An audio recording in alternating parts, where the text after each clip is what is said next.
Le agradezco al maestro.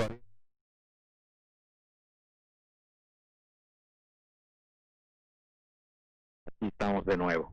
Tenemos un tema muy importante ahorita que creo que platicamos fuera del aire en algún momento, que es el tráfico en Estados Unidos. ¿Cómo lo ve? Bueno, eso es un asunto muy interesante y muy significativo para México. ¿Mm? ¿Por qué digo esto? En México hay una situación económica muy difícil. Tenemos más de 50 millones de pobres en pobreza extrema. Y esa gente necesita generar ingresos a como dé lugar. ¿Por qué en Guerrero, en Sonora, en Sinaloa hay grandes campos de cultivo de amapola, de marihuana, de muchas sustancias que derivan en drogas y se genera tráfico? Todo esto tiene un destino. La desaparición de los 43 estudiantes de Ayotzinapa está relacionado con este asunto. Ujú. Hay un tráfico perfectamente orquestado, definido, que va de la República Mexicana a grupos perfectamente identificados en Chicago.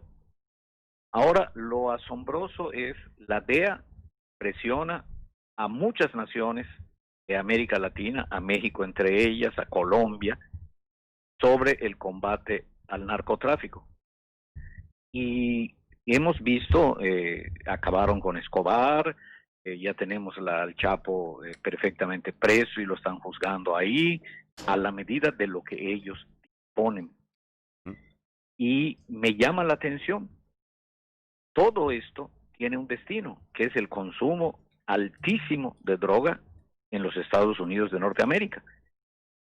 Y allá no hay traficantes. Mm.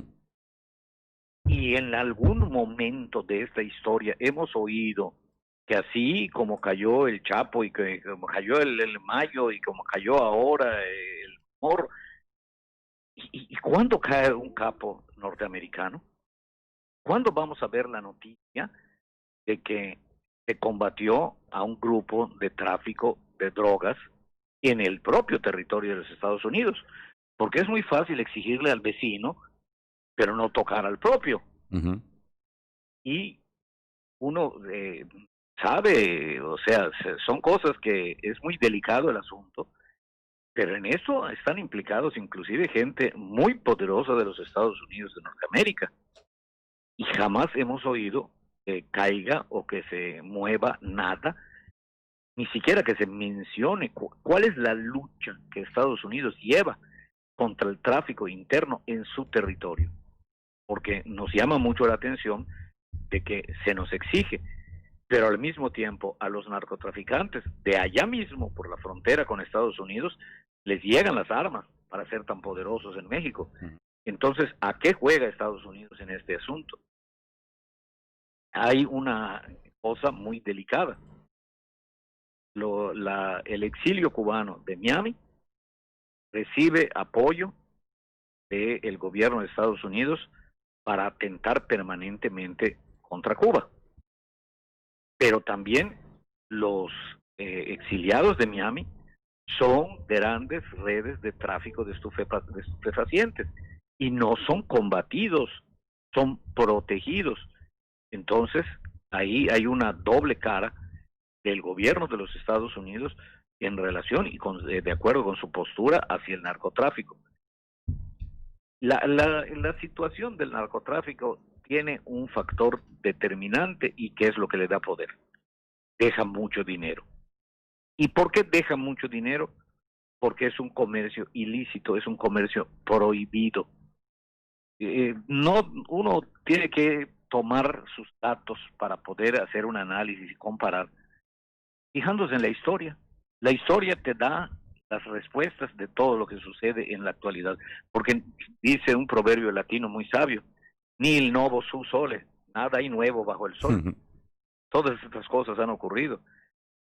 En la década de los 20 y 30 del siglo XX, del siglo pasado, sucedió una cosa semejante. La ley seca dio dos resultados.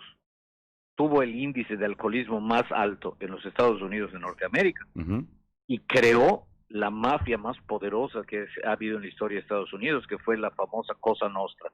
Los italianos se emplumaron y se hicieron del poder por el tráfico de alcohol que estaba prohibido. Se levantó la ley seca y ¿qué pasó?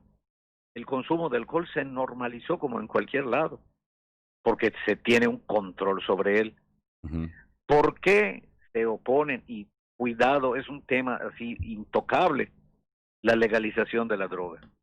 No es cierto por lo que dijo, por ejemplo, Felipe Calderón, dijo, es que no, nada de que se va a fomentar. Va a dejar de ser el gran negocio, porque esto porque es un tráfico de cosas prohibidas, por eso su precio es muy elevado. ¿Cuál es la cerveza más cara que tú puedes comprar? Pues, la que compras en un clandestino. Así es. Entonces, por ejemplo, ahorita la ley seca en el estado de Yucatán está favoreciendo el clandestinaje de una manera estupenda, está rindiendo muchísimo dinero a los clandestinos. Entonces, ¿cuál sería la manera de acabar de un plumazo con el narcotráfico? Legalizando la droga y controlándola por el Estado. Y que pague impuestos. O sea, en vez de que le compres a un narcotraficante, vas a una farmacia, demuestras que eres un adicto y te venden la dosis que corresponde. No te van a vender 5 kilos de cocaína, te van a vender la dosis que te corresponde a tu consumo de acuerdo con tu situación de ser un adicto. Eso se regula, se normaliza. Holanda hace muchos años que lo hizo y con excelentes resultados. En Holanda las cárceles están vacías, por decir un ejemplo importante. Claro. Entonces, ¿hay voluntad o no la hay? Yo creo que no la hay, y no la hay porque hay intereses de por medio, que es a lo que responde el gobierno de Estados Unidos. Claro. Bueno, eso veo con poca posibilidad que se abran más, porque como bien dice el maestro Ariel Avilés, eso es un problema donde ganan mucho dinero muchos. Pero muchísimo, no tenemos idea realmente del el nivel de ganancia que el tráfico de drogas deja. El caso de Ayotzinapa, hay un reportaje de un periodista que hizo una investigación muy profunda y no se difunde ni se toca el tema. Los estudiantes de Ayotzinapa tomaron el autobús equivocado. Esa es la respuesta del caso. Tomaron un autobús, porque se hizo la investigación, cuyas llantas estaban repletas de opiáceos. Y ese autobús, los estudiantes se suben, lo toman, lo desvían, y esta red que va desde el estado de Guerrero hasta la ciudad de Chicago está vigilada y controlada, y de repente un autobús no llegó. Es decir, le robaron su tráfico de droga.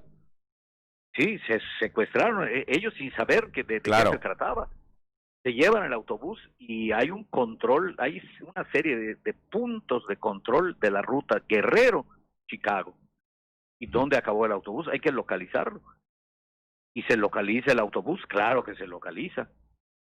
Y que los que están a bordo del autobús tienen que desaparecer, y desaparecieron. Ahí está la respuesta, no hay que buscarle mucho.